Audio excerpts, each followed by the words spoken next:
Hi, it's me again with Corel Draw Tips and Tricks, and just this afternoon I made a video for someone on how to make this banner and to cut it out with a hairline.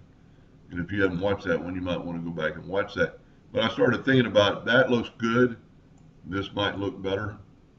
Depending on how big it is and depending on your wood and everything, this is called a reverse engraving that I've done plenty of videos on.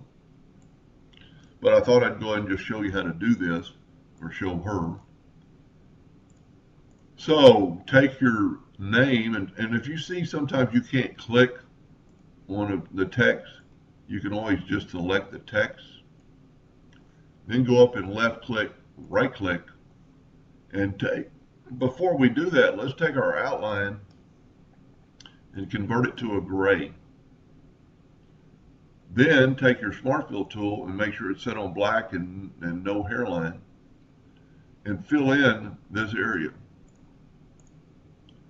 And what I would do immediately after that, I would select that and move it down and go no hairline and then move it back, because you do not want to cut this out and have those letters cut out.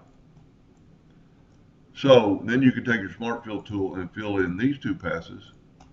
Now I'm a big fan of doing something I do all the time, and we're going to set our nudge distance now on, let's say, 6 inches.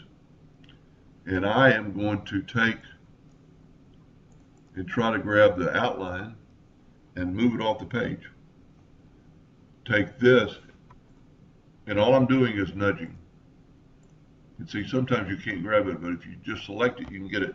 And all I'm doing is left arrow nudging it over. Now, I would run this job, run this job at 100 power, 100 speed, and you can see that we have nothing in the back.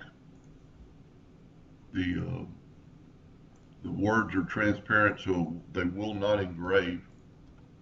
So you could run this at 100 power, 100 speed, and then take this and move this out of the way, and you could actually hold down the shift key and get all your components and then grab these and shift them up.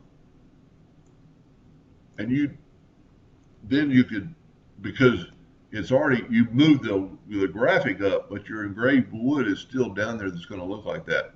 Then you could move this over and run this at 100 power at 100 speed. Now a lot of people are going to say, well, you could color map that.